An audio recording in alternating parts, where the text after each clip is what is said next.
हमें इवान और हमारी एलिस दिखाई जाती है जो वहां पे बैठ गए थे। तो इवान कहता है, माय लेडी आप मुझसे क्या कहना चाहती थी? वो कहती है, मुझे तुमसे कुछ पूछना था इवान, क्या तुम मेरी बात का जवाब दे सकते हो? तो वो कहता है, जी आप पूछें। तो वो कहती है, इवान क्या तुम्हारे पास सीक्रेट डिवाइन पावर है? तो वो थोड़ा सैड हो गया था। वो कहता है, जी ओरिजिनली अगर किसी को पता चल जाता कि मेरे पास डिवाइन पावर है तो मुझे टेंपल भेज दिया जाता, लेकिन उस वक्त मैंने इस बात को सीक्रेट रखा क्योंकि मिकाइल वो अब छोटा बच्चा था और मुझे उसको बड़ा करना था और हमारे पास हमारे पेरेंट्स नहीं थे, इसलिए मैं इतना भी स्ट्रांग नहीं था। तो हमारी एलिस कहती है, और ड्यूक क्या उन्होंने तुमसे एडविन के वाउंड्स के बारे में पूछा? वो कहती है, और उनको तुम पे शक नहीं हुआ? वो कहता है, मैंने उनको कहा कि मैंने उनके लिए मेडिसिन अप्लाई की थी और वहां पे वो बिल्कुल ठीक हो गए। वो कहती है, अनबिलीवेबल, तुम्हारी बात पे तो कोई भी यकीन नहीं करेगा, सबको पता चल जाएगा तुम झूठ बोल रहे हो।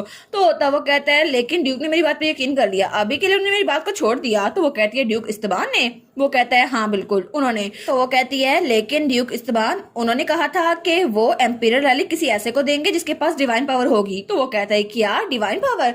तो वो कहती है, हाँ बिल्कुल, और ड्यूक को पहले ही तुम पे शक हो चुका है और इसके अलावा टेम्पल की मदद से ये मुश्किल नहीं होगा कि उनको पता चल जाए तुम्हारे पास डिवाइन पावर है, और अगर पता चल गया तो फिर वो तुम्हें अपनी जागीर समझ लेंगे और इस तरह तुम्हें वार में भेज दिया जाएगा और तुम थोड़े दिनों के लिए यहाँ से चले क्यों नहीं जाते? और वो सोचती है, मेरे पास एक रीजन है कि इवान को एक्सक्यूज के जरिए यहाँ से भेज दूं, लेकिन कुछ दिनों में ड्यूक कैपिटल में एक मीटिंग अटेंड करने वाले हैं और तब सबको पता चल जाएगा कि वार होने वाली है और तब इवान को बैटलफील्ड में भेज दिया जाएगा। लेकिन अगर ऐसा हुआ तो मैं इवान को वहां से ले लूंगी, फिर तो कोई मसला नहीं होगा ना, और ओरिजिनल स्टोरी की तरह उसे मरना नहीं पड़ेगा। तो वो कहती है, प्लीज मुझ पर ट्रस्ट करो इवान, ये सब कुछ मैं तुम्हारे लिए और मिकाइल के लिए कर रही हूँ। तो इवान बिल्कुल खामोश था। वो सोचता है, ये 7 साल की बच्ची के अल्फाज है, लेकिन मैं इसकी बात को इग्नोर नहीं कर सकता क्योंकि एलिस आजकल को ज्यादा अजीब बात कर रही है और उसके एक्शन तो मुझे सरप्राइज कर रहे हैं और वो तो बिल्कुल भी एक बच्ची की तरह बिहेव नहीं करती। लेकिन तभी उन्हें कमरे से चिल्लाने की आवाज आती है। तो वो कहता है, दफा हो जाओ यहाँ से। तो एलिस और इवान कहते हैं, क्या ये किसकी आवाज थी? तो वो लोग कमरे में जाते हैं। तो हमारी एलिस कहती है, एडविन मिकाइल क्या हुआ है? तो तब मिकाइल तो एडविन को मारी जा रहा था। वो कहता है, तुम्हारी हिम्मत कैसे हुई? तुमने वो ताज गिरा दिया, तुम्हारी हिम्मत कैसे हुई इसे तोड़ने की? तो तब वो तो उसे मारी जा रहा था। तो इवान जल्दी से आगे बढ़ता है। वो कहता है, बस कर दो एल, और उसे छुड़वाता है। वो कहता है, तुम तो बहुत ज्यादा बदतमीज हो, बहुत ही ज्यादा बदतमीज, तुम तो बहुत ज्यादा बुरे हो। तो हमारी एलिस एडविन को उठाती है। वो कहती है, मुझे देखने दो एडविन। वो कहती है, ठीक है, बस थोड़ी स्क्रैच आया है, तुम ठीक तो हो ना? और जब वो लोग वहां पे देखते हैं तो वो ताज और कुकीज नीचे गिरी हुई थी। तो तब वो लोग बिल्कुल खामोश हो गए थे। तो तभी इवान कहता है, एल अभी प्रिंस एडविन से अपोलोजाइज करो। वो कहता है, बिल्कुल नहीं, मैं ऐसा कुछ नहीं करने वाला, उसने ये सब कुछ किया था। तो इवान कहता है, मिकाइल एल्गर तुम मेरी बात नहीं सुन रहे ना? मुझे कभी नहीं लगा था कि मैं इतने बदतमीज बच्चे को भड़ा कर रहा हूँ। तो तब वो तो रोने लग गया था। वो कहता है, लेकिन गलती उसकी थी ना, उसने मेरा फूलों का ताज खराब कर दिया और उसने हार्श वर्ड्स भी कहे और मैं तो एलिस को देने वाला था ना। तो एलिस कहती है, एडविन क्या तुमने मिकाइल का फूलों का ताज खराब किया है? तो वो कुछ नहीं बोलता। तो वो कहती है, आखिर तुमने ये किया क्यों? तो तभी वो कुछ नहीं बोलता। तो वो कहती है, ठीक है, और तब वो मिकाइल के पास आती है। वो कहती है, एल क्या तुम सैड हो? वो कहता है, एलिस। तो एलिस कहती है, ऑफ कोर्स तुम सैड होगे ना, क्योंकि एडविन एक छोटी सी जगह पे रहता था और छोटी उम्र से ही उसको वहां पे रहना पड़ता था। तो मिकाइल कहता है, सच में? लेकिन मुझे नहीं पता था वो इतनी ज्यादा मुश्किलों में रहा है। तो तब उसका हाथ पकड़ती है और कहती है, फिर भी दोस्त बनाना इतना ज्यादा मुश्किल नहीं है, तो क्या तुम एडविन के साथ दोस्ती कर सकते हो? और वैसे भी तुम तो अच्छे बच्चे हो ना। तो वो कहता है, लेकिन उसने मेरे फूलों का ताज खराब कर दिया ना, मैं तो तुम्हें देने वाला था। वो कहती है, अच्छा मुझे देने वाले थे? तो तब उन कुकीज के पास आती है और वहां पे फूलों का ताज गिरा हुआ था। तो मिकाइल कहता है, एलिस तुम क्या कर रही हो? तो वो उन फूलों को उठाती है और कहती है, ये तो मुझे देने वाले थे ना। तो मुझे लगता है ये अभी भी अच्छी शेप में है और मैं इनसे परफ्यूम बैग बनाऊंगी और इनको अपने पास रखूंगी अपने कमरे में। ठीक है, ये तो बहुत अच्छा गिफ्ट होगा, है ना?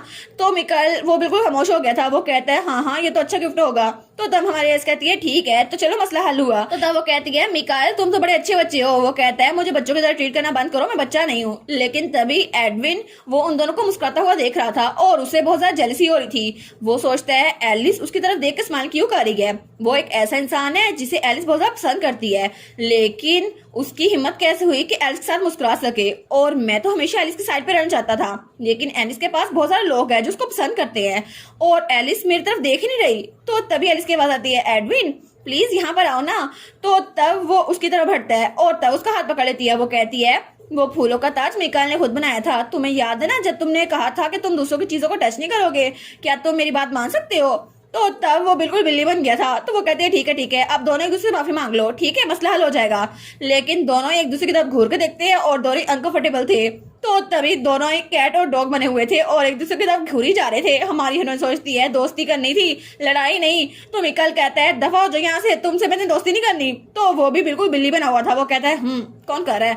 तो इवान कहता है एल ये क्या बोल रहे हो, और वो तो उनके दरमियान आ गया था। वो कहता है बस करो, ये बहुत ज्यादा डेंजरस है।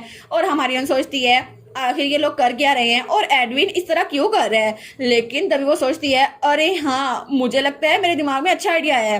अब मुझे लगता है कि वो जनरल चेंज हो गया है। अब जबकि ओरिजिनल स्टोरी सेल्वेशन पे थी और एडविन मिकाल की डिवाइन पावर की वजह से जागा था, वो जा चुकी है। अब उसकी जगह एक नया कीवर्ड जनरेट हो गया है और अब ये स्टोरी चाइल्डहुड क्रश के बारे में होगी ना, चाइल्डहुड फ्रेंड्स से लवर्स के बारे में। वो कहती है ओ माय गॉड, मुझे तो ये भी स्टोरी बड़ी पसंद आएगी, है ना। देखो ना अभी लड़ रहे हैं लेकिन बाद में ये अच्छे दोस्त बन जाएंगे और फिर स्टोरी तो बड़ी अच्छी चलेगी ना। लेकिन एलिस तुम्हें क्या पता, वो दोनों तो तुम्हारे पीछे लड़ रहे हैं। और तब थोड़ी देर बाद हमें रात का सीन दिखा रहता है और एलिस अपने बेड पे लेटी हुई थी। वो सोचती है आज मैंने उसको बता तो दिया कि यहाँ से निकल जाए और मैंने उसे कहा मुझ पर ट्रस्ट करे, लेकिन क्या इवान मेरी बात पे यकीन करेगा।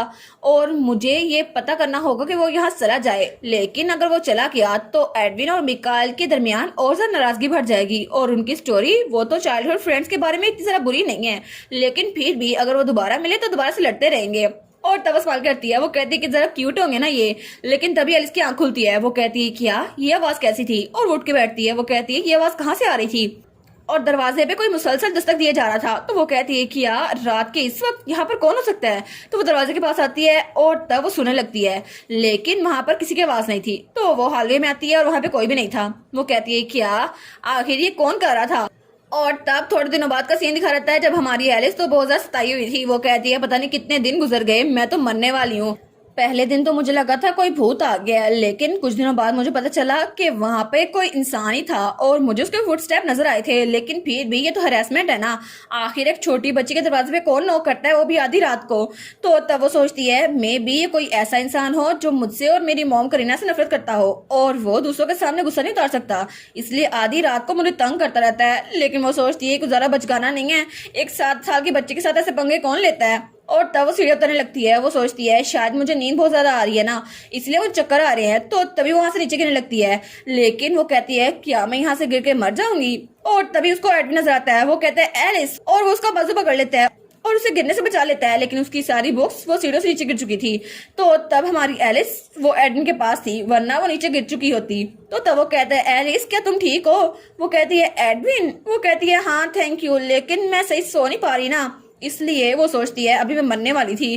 तो वो कहती है कोई बात नहीं, मैं अपने कमरे में वापस आ रही हूँ। तो तब एडविन उसका हाथ पकड़ लेता है। वो कहता है तुम अकेली जा रही हो, मैं भी तुम्हारे साथ जाऊंगा। तो तब वो दोनों इकट्ठे कमरे की तरफ जा रहे थे। तो तब एडविन कहता है एलिस तुम सोई नहीं थी कल। तो वो कहती है हाँ मैं कल सोई थी, लेकिन एक डरावना ख्वाब आया था मुझे। वो कहता है क्या डरावना ख्वाब। वो कहती है हाँ एक ऐसा ख्वाब जिसमें कोई मुझसे नफरत करता है। तो वो कहता है क्या। तो हमारी एलिस कहती है एडविन क्या हुआ। तो वो कहता है लेकिन कोई इंसान एलिस से नफरत क्यों करेगा।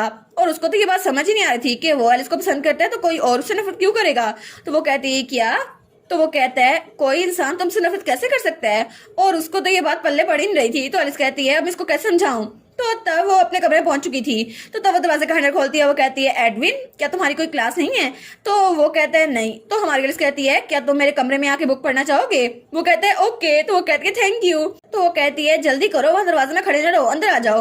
तो तब वो वहां पे देखते हैं और वो कहता है एलिस, लेकिन एलिस सोफे पे जाके सो भी चुकी थी। तो वो उसको देखते हैं और एलिस बड़े आराम से सो रही थी, जैसे उसको कोई फिक्र ही ना हो। तो तब उसके ऊपर चादर देता है और तब वो वहां सोफे के नीचे बैठ के उसी को देखी जा रहा था बड़े प्यार से। और वो छोटू सा मेरे लिए तो ब्लश भी कर रहा था और तभी उसकी तरफ हाथ बढ़ाता है, लेकिन तभी उसको भी दोबारा से कोई आवाज सुनाई देती है। वो कहता है क्या। और बाहर एक सर्वेंट था जिसको हमारा एडमिन देख लेता है। तो तब उसकी तरफ देखते हैं और बहुत ज्यादा गुस्से से उसकी तरफ घूरता है। लेकिन थोड़ी देर बाद हमारी हीरोइन उसकी आंख खुलती है और वो अंगड़ाई लेती है। वो कहती है कितने अरसे बाद मैं आराम सोई हूँ ना। लेकिन तभी वो कहती है हैं ये क्या हुआ। और एडविन जमीन पे लेटा हुआ था और वहीं पे सो गया था। तो वो कहती है एडविन। तभी एडविन की आंख खुलती है। वो कहती है एडविन तुम यहाँ पे सो रहे थे। वो कहता है हाँ अभी कोई आ रहा है। तो वो कहती है क्या कोई आ रहा है, लेकिन वहां पे कोई भी नहीं था। वो कहती है नहीं कोई नहीं आ रहा। लेकिन तभी अचानक से वहां पे बटलर आता है। वो कहता है हेलो माय लेडी। तो वो कहती है वाह ये तो सच है, तुम्हें इतनी दूर सुनाई दे देता है। तो तब वेल्डर कहता है ड्यूक ने आप दोनों को डिनर पे इनवाइट किया है। वो कहती है कि हम दोनों को। तो तभी वो दोनों इकट्ठे वहां पे जा रहे थे डाइनिंग हॉल में। तो सारी मेट्स हमारी एलिस को देखती हैं और एडविन को। तो तब हर कोई एडविन को देखकर डर रहा था, लेकिन तभी वो लोग वहां डाइनिंग हॉल में पहुंच चुके थे और ड्यूक इस दौरान उनके सामने था। तो तब वो कहती है हेलो ड्यूक, गुड इवनिंग। तो ड्यूक इस्तेबान बहुत ज्यादा घूर के उसको देखता है, लेकिन ड्यूक कुछ करो या ना करो ये तो तुम्हारी डॉटर इन लॉ बनने ही वाली है, अब बेशक तुम उसको घूरी जाओ या कुछ मर्जी कर लो, तुम्हारा बेटा तो उसको बहुत ज्यादा पसंद करता है, अब बेशक तुम स्पोर्टिंग हीरो बनो या मेन विलन, एलिस तो तुम्हारी डॉटर इन लॉ बन के ही रहेगी। और इसी के साथ ये वाला पार्ट यहीं पर ख़त्म। तो आप लोग बताइएगा आप लोग को ये पार्ट कैसा लगा, और वीडियो को लाइक और चैनल को सब्सक्राइब लाजमी कीजिएगा। बाकी वीडियोस का लिंक भी स्क्रीन पर नज़र आ रहा होगा, तो काइंडली उनको भी चेकआउट कर ले। और thank you so much for watching my videos. Stay safe, bye bye.